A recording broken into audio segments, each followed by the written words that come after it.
They noticed him last, which was the first mistake, because the hall was designed to make weakness visible, a cathedral of conquest, carved from black alloy and starlight, banners of defeated civilizations hanging like frozen screams, and at the far end, upon a dais shaped like a blade, she sat, the war princess of 1,000 systems, watching champions be measured and dismissed with a glance.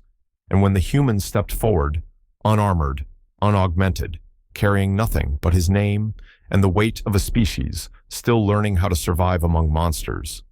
Her lips curved in amusement, because compared to the titans that had knelt here before, he looked like a shadow that had wandered into the wrong story. Her laughter was soft, cultured, deadly, and it spread through the court like permission, nobles whispering, generals sneering, priests of war marking him as another offering, because this was not merely an audience, it was an assessment, and the verdict arrived instantly, weak, fragile, temporary. And she spoke without rising, asking if humanity had truly run out of soldiers, if this was the best they could send to beg for mercy, and the translators carried every syllable with cruel precision. The human did not answer immediately, because he had learned that silence unsettled predators more than defiance, and he stood still, feeling the vibration of the hall through his boots, the hum of weapons embedded in the walls, the ancient pressure of a civilization that had never lost a war without erasing the memory of resistance.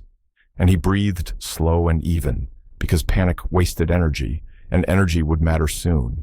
She descended then, armor unfolding across her form like liquid dusk, towering over him, her presence engineered to crush will before bodies, and she circled him once, noting the absence of enhancements, no visible shields, no neural crown, no kinetic amplifiers, and her amusement sharpened into disdain, because even her lesser officers wore more technology than this, and she declared that the trial would proceed, if only to remind the court what true strength looked like.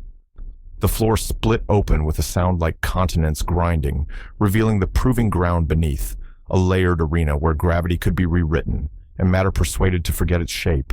And this was where she expected him to break, because everyone did.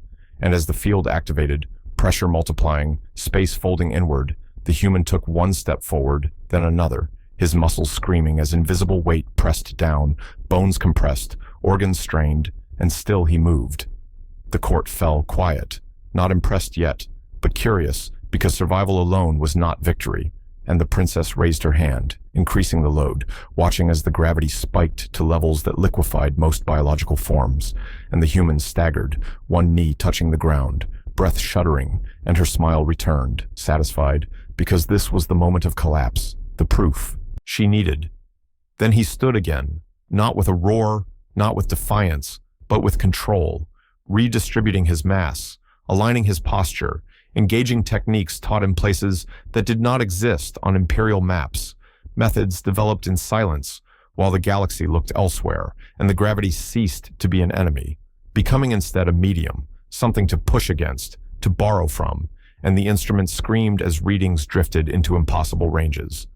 Murmurs spread through the hall, uncertainty creeping in like a draft, and the princess frowned because systems did not lie, and yet here he was, standing where he should have been paced, and she ordered the next phase, energy constructs forming above the arena, massive weapons of light and force, replicas of those used to end rebellions, and they descended in a storm meant to overwhelm.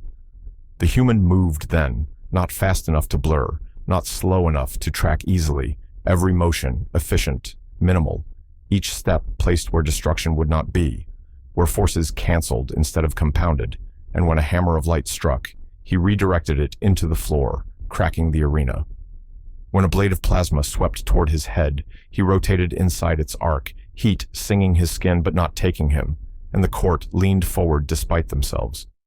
The princess felt something cold settle in her chest, irritation curdling into focus, because this was no longer amusing, and she activated her own weapon systems, joining the assault, her strikes precise, overwhelming, layered with millennia of martial doctrine, and the human met her for the first time, their clash sending shockwaves through the hall, pillars fracturing, shields flaring, and for a heartbeat, the difference between them vanished.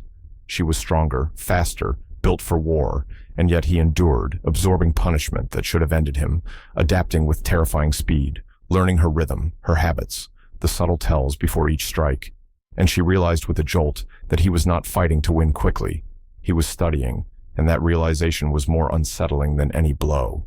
Blood ran down his arm, his breathing roughened, and the court relaxed slightly, reassured by his mortality. But they missed the way his eyes sharpened, the way his stance shifted, because humanity's strength had never been about perfection. It had always been about persistence, about learning faster than the enemy could adapt. He countered then, a single strike, compact, delivered with timing so precise, it slipped through her defenses and struck her armor at a structural seam, not shattering it, but sending a resonant shock through her systems. And she staggered back, shock flashing across her face, because no one had ever touched her like that, not truly. Silence fell again, heavier this time, and the princess straightened, fury and something else warring behind her eyes, because the narrative had shifted. The weak human was no longer weak, and the court could feel it, that subtle, dangerous moment when certainty cracked. And as she raised her weapon for the next exchange, understanding dawning too late, the human looked up at her, bloodied, unbowed, and smiled, not with arrogance, but with grim resolve, because now the fight had truly begun. The laughter had not fully died when the second trial began. It lingered like smoke above the arena, thin and poisonous, because the princess still believed what she had seen was coincidence, cleverness, luck dressed up as courage, and not the thing she feared most, proof. And so she raised her hand again, jeweled claws catching the light, and commanded the arena to awaken its true heart, the part reserved for creatures who called themselves gods and died learning the difference. The ground split open with a sound like mountains breaking their teeth, and from the depths rose the Colossus, a titan forged of layered alloys and bound gravity, its form humanoid only by tradition, shoulders wide as fortresses, limbs etched with glowing sigils that recorded the victories of 100 conquered worlds, and the crowd erupted, because this was not a test meant to be passed. This was a demonstration, a reminder of why resistance always ended the same way. And the princess smiled again, sharp and satisfied, telling the human that now he would understand what weakness truly meant. The titan took its first step, and the shockwave knocked spectators from their seats, energy barriers flaring to contain the force, and the human stood unmoving, coat snapping in the pressure wind, eyes fixed upward, not wide with fear, but narrowed in assessment, because he could feel the machine thinking, feel the logic that guided its movements, ancient and brutal, optimized for spectacle and annihilation, and he breathed in, slow and deliberate, grounding himself as he had been taught.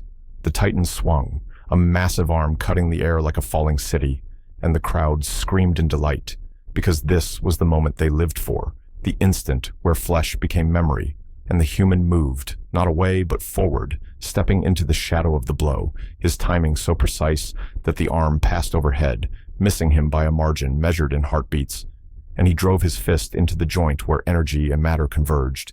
The impact was not loud, it was deep, a bass note that traveled through the arena floor and into the bones of everyone watching, and the titan staggered, its arm dropping a fraction too low, systems recalibrating in confusion, because nothing had ever struck it like that, and the laughter faltered, turning brittle, because the human had not bounced off, had not been reduced to mist. He had stopped the blow. The princess rose halfway from her throne, disbelief flickering across her face before being crushed by anger, and she shouted commands, overriding safeties, feeding the titan more power, because she refused to let doubt take root. And the titan roared, a sound synthesized, to evoke terror, charging forward with earth-breaking momentum. Each step, a declaration that size was destiny. The human ran to meet it, and the sight of that small figure, sprinting toward overwhelming mass, sent a strange hush through the arena, because courage was familiar, but this was something else, something closer to inevitability. And when the titan struck again, a downward hammer meant to flatten continents. The human leapt, using the force of the blow itself, riding the shockwave upward, twisting in midair to land against the titan's chest, fingers digging into seams invisible to lesser eyes. He climbed as the titan flailed, each movement calculated, each grip chosen with care, striking nodes, disrupting balance, turning raw power against itself, and sparks cascaded like falling stars.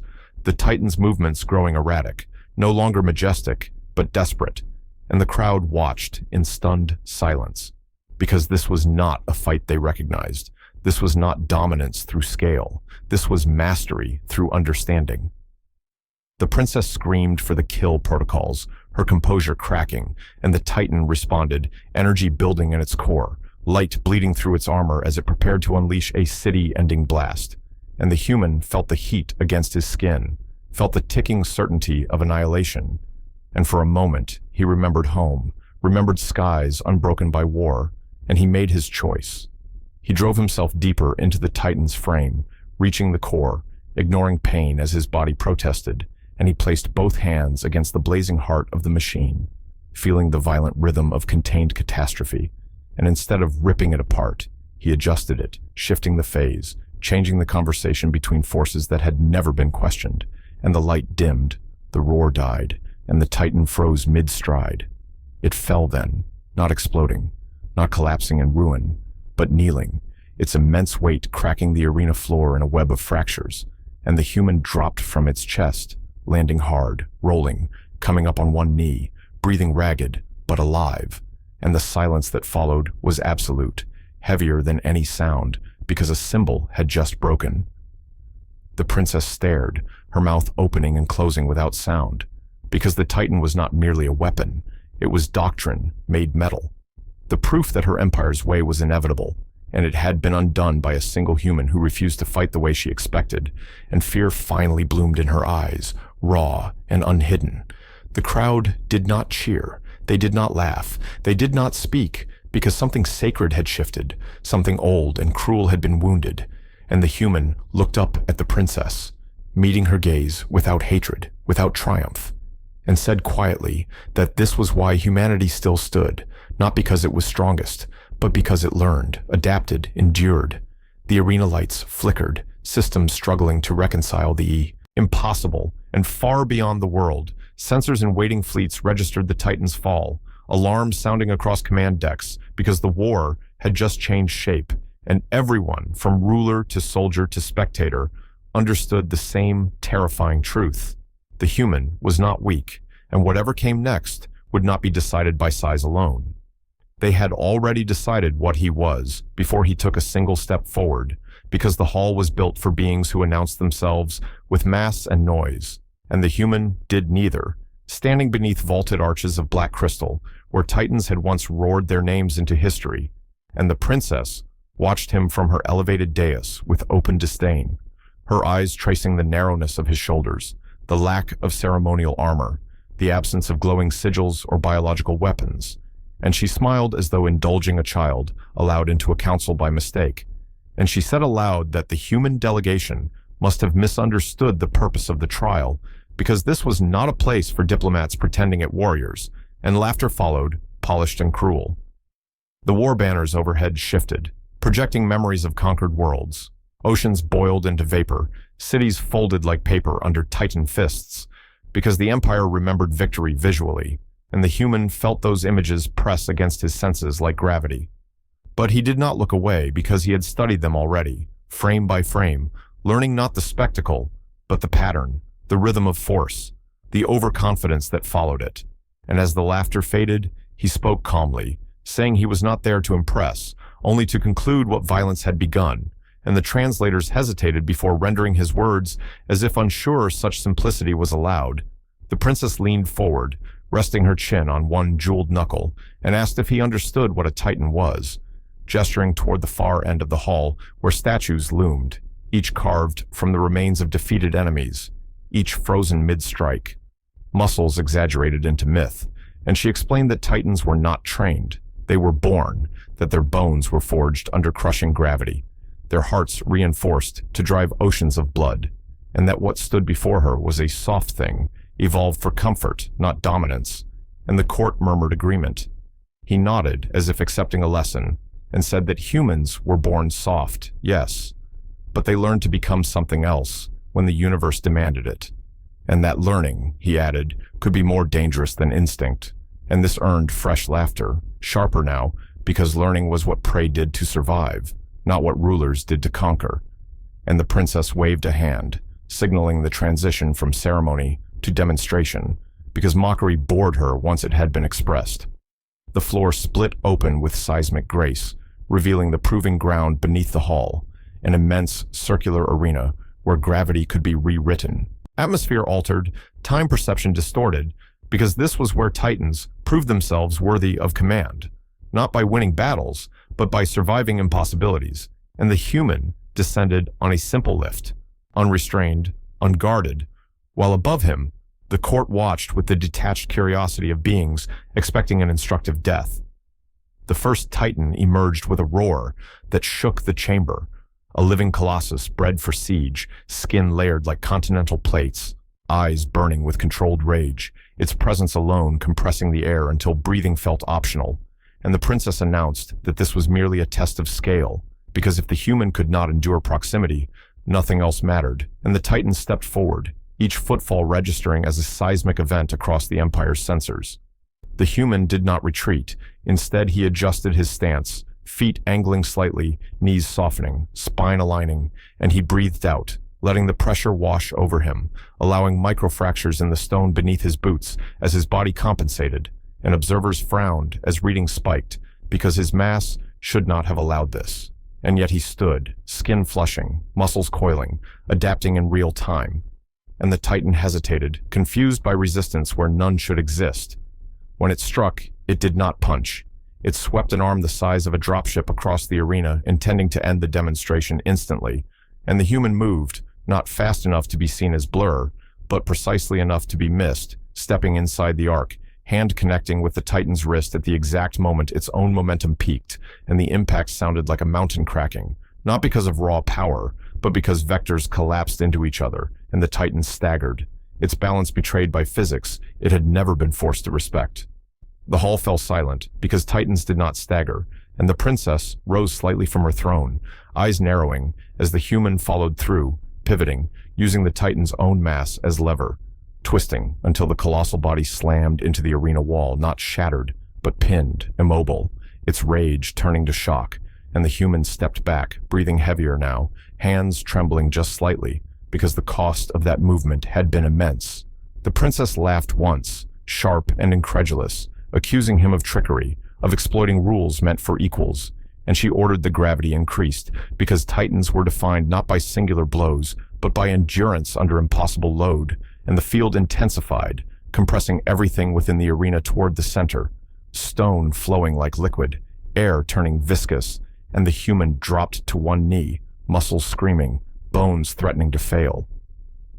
Above, satisfaction returned to the court, because this was the moment weakness revealed itself, but the human did not collapse. Instead, he shifted again, redistributing load across joints, engaging muscle. Groups refined not for spectacle, but for survival in hostile environments.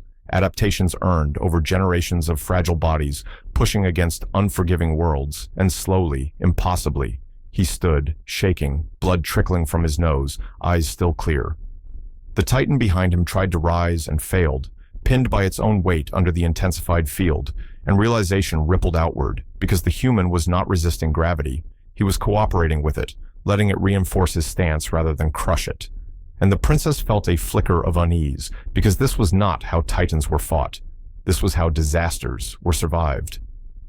She ordered the second phase, multiple Titans this time, smaller but faster, bred for coordinated annihilation, and they descended like living meteors, and the human closed his eyes for a fraction of a second, mapping trajectories, timing, angles, and when he moved it was relentless, not graceful, each motion purposeful, brutal in its efficiency, strikes landing at joints, pressure points scaled for giants, leverage applied with surgical precision, and one by one the Titans fell, not dead but neutralized, bodies piled like mountains laid low by inevitability. The court was no longer laughing, whispers spreading like fire, because they were witnessing something more terrifying than raw dominance. They were watching a being who had learned how to fight gods without becoming one, and the princess felt the weight of her misjudgment settle in her chest, heavy and cold, because the human was bleeding now, clearly mortal, clearly suffering, and still advancing. When the final Titan charged, roaring defiance into a suddenly uncertain future, the human met it head-on, bracing, muscles tearing, bones creaking, and he stopped it, hands locked against its chest, feet carving trenches into the arena floor, and with a final surge born not of fury but refusal, He drove it backward and down, the impact echoing through the Empire. Silence followed, deep and absolute, and the human stood alone amid fallen titans, chest heaving, blood staining the stone, and he looked up at the princess, meeting her gaze without challenge or submission. And in that moment, she understood, truly understood, that weakness had never stood before her. Only a different kind of strength, one that did not need to announce itself until the universe forced its hand.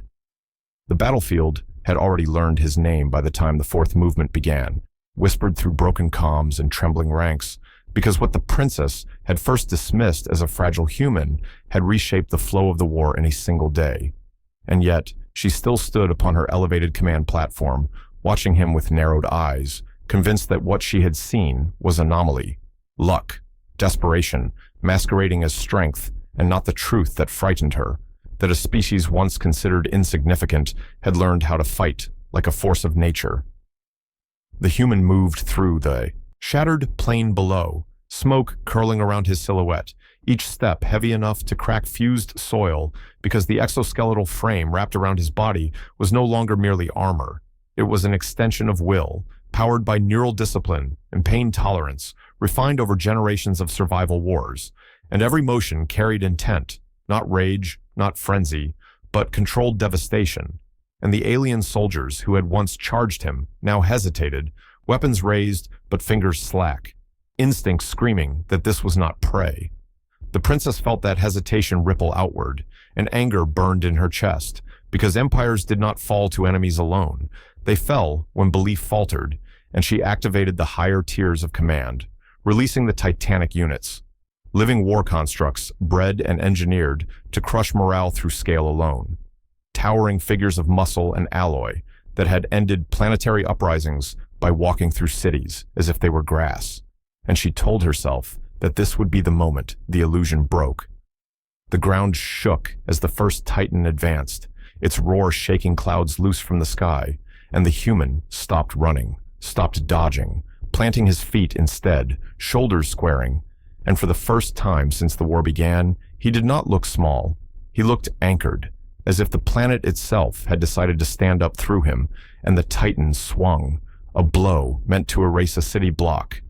He caught it, not cleanly, not effortlessly, but with both arms locked, armor screaming, energy flaring white-hot around the point of contact, and the impact sent a shockwave that flattened everything nearby. But the Titan did not advance further. Its arm halted mid-strike by something it had never encountered, refusal, and the watching armies froze, because Titans did not stop.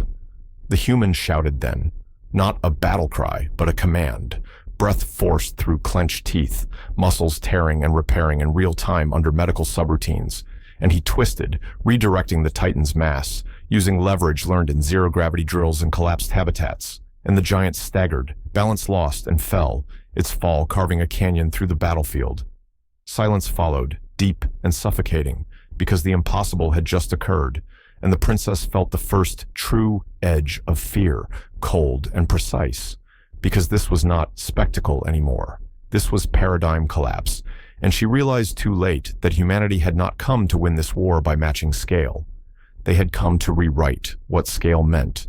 More Titans advanced, 3, then 5, and the human moved again, not meeting them head-on this time, using terrain, timing, exploiting the arrogance built into creatures that had never needed caution. And one by one they fell, not always broken, sometimes merely disabled, left standing but useless, monuments to a failed assumption. The princess descended from her platform at last, armor sealing around her in radiant layers, weapon forming in her. Grasp, because sovereignty demanded presence when belief was threatened, and she marched toward the human through the smoke, each step broadcasting authority, her voice amplified across the field, declaring that strength without lineage was theft, that power without permission was chaos, and that he would kneel or be erased. He turned to face her, battered now, blood streaking the inside of his visor, systems flashing warnings he ignored, and he said nothing at first, because some arguments were wasted on words, and when she struck, a beam capable of shearing mountains, he did not dodge. He raised his arm and absorbed it, armor ablating layer by layer, skin blistering beneath. But he held, and the beam bent, deflected upward into the sky, tearing a hole through the clouds. The armies watched their ruler fail to end him, and something ancient shifted, because for the first time, dominance looked negotiable, and the princess felt it slipping, felt centuries of certainty fracture under the weight of one human refusing to fall. And she attacked again, faster, harder, desperation bleeding through her precision. The human advanced into the storm of energy, each step costing him more than the last, every system screaming retreat. But he continued, because behind him were worlds that had no armor, no titans, only people. And when he reached her, he did not strike immediately. He grabbed her weapon arm, locked it, and pulled her off balance, forcing her to see him up close, not as an enemy abstraction, but as a being shaped by loss. He spoke then, voice raw, saying that humanity had been weak once, crushed, scattered, nearly erased, and that weakness had taught them something empires never learned: how to endure, how to adapt, how to turn survival into strength. And when he finally struck, it was not with rage, but with everything he had left, a single decisive blow that shattered her armor and drove her to her knees. The battlefield did not cheer. It held its breath, because this was the moment history decided what kind of story it would become. And the princess looked up at him, disbelief and awe tangled together, realizing that she had mistaken restraint for frailty, patience for inferiority, and that the human before her was not weak. He was controlled, and control, she now understood, was the most terrifying power of all. The human stood in the arena, as silence fell like a physical weight, because the trials had not merely tested his strength, but his patience, and the princess, perched upon her crystalline throne, could not hide the flicker of doubt crossing her face, because she had expected a spectacle of violence, a display of raw power that confirmed her superiority. And instead, she found him unshaken, steady, eyes fixed, breathing measured, a calm storm in the center of chaos. The audience shifted, tens of thousands of alien faces reflecting a mixture of curiosity and disbelief, because the human stillness contradicted everything they had been taught about confrontation, about survival in a world ruled by force, and the whispers spread quickly, like fire across dry grass, questioning whether this species could possibly endure the rites that had crushed countless others. And the human heard nothing but the rhythm of his own pulse, counting the time between hazard and opportunity. From the outset, the arena had been designed to break spirits, to turn hope into fear and courage into dust. A massive circle of shifting floors, spinning blades, energy traps that lashed out without mercy. And the princess gestured, calling forth the first trial, expecting to watch him falter, expecting to see panic ripple through his body like a live current. But he did not move in haste, did not flinch. Instead, he observed, calculated, and with deliberate steps, he began to navigate the dangers, placing each foot with precision, letting traps expend their fury harmlessly against empty space. The princess laughed at first, a delicate chime, because no human had ever survived even the initial hazards.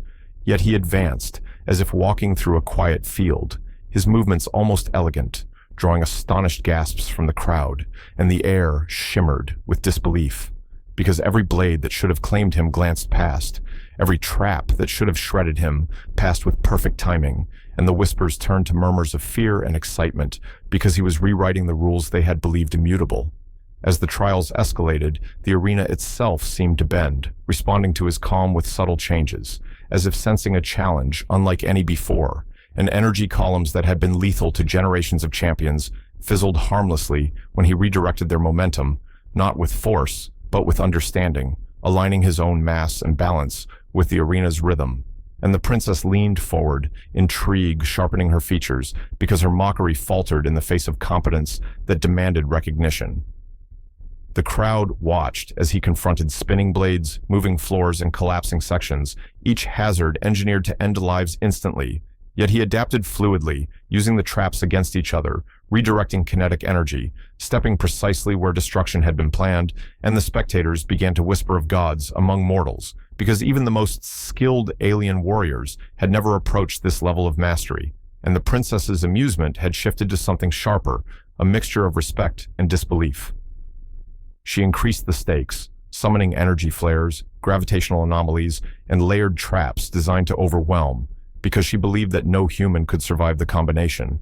Yet he continued, breathing calmly, stepping into danger, deflecting arcs of energy, allowing the arena itself to demonstrate his ingenuity, and the audience became tense, leaning forward in a collective hush because the impossible had taken form before their eyes, a single human. Bending a century-old arena to his will, the first cracks of uncertainty appeared in the princess's demeanor, because her rules, her expectations, were failing, and she directed more energy, attempting to force him to react, to show weakness. But he remained composed, moving not with brute strength, but with cleverness and timing, allowing threats to dissipate against each other, and the arena itself seemed to acknowledge his command, as traps that should have killed instead canceled one another. He recalled the stories of Earth's great engineers and strategists, lessons in patience, observation, and economy of motion, applying them instinctively, not as tactics, but as survival. And when a particularly dangerous column of kinetic energy swung toward him, he timed a single step, letting it collide with a nearby mechanism, redirecting the force harmlessly across the floor, and the crowd erupted, for the first time unsure whether they were witnessing skill or magic. The princess frowned, anger rising as she realized that her amusement had been a mistake, because the human was neither panicked nor reckless. He was deliberate and controlled, thriving under conditions designed to destroy, and she called for greater intensity, unleashing a storm of energy arcs and mechanical hazards in rapid succession, each more lethal than the last. And still he advanced, adjusting, sidestepping, redirecting, surviving, and the audience felt the tension in their own bones, marveling at his endurance. Finally, as the trials reached their climax, he faced the ultimate test, a combination of gravity wells, spinning blades, and concentrated energy fields. And for a moment, the arena seemed to close in on him, a cage of death. And the princess's smile vanished, replaced by a fierce intensity, because she understood that this moment could determine history. Yet he did not panic, did not strike blindly. Instead, he stepped with precision, leveraging each hazard against another, moving like a master of balance and timing. And when he reached the far edge, untouched, the audience fell silent. The princess studied him carefully, noting the calm in his eyes, the deliberate control of his movements, the absence of fear or hesitation. And for the first time, she hesitated in her judgment, because the human had survived where no one else could, had mastered the arena without relying on raw power. And she realized that the lesson of strength was not what she had been taught. It was something deeper, a harmony between mind, body, and environment. She gestured, calling the final trial, a monolith of kinetic energy meant to crush or incinerate anything that touched it. And the human approached cautiously, analyzing its resonance, aligning his mass with its oscillations, stepping in and out with precision, and the monolith hummed as if recognizing the challenge, the audience holding its collective breath as he navigated the final hazard without harm, and the princess's expression softened because she understood that raw power was not always decisive. Sometimes control was greater. The arena quieted, the crowd stunned into silence because no one had expected a human to survive all trials, and the princess stood, her regal composure regained but tinged with respect, because she recognized mastery when she saw it.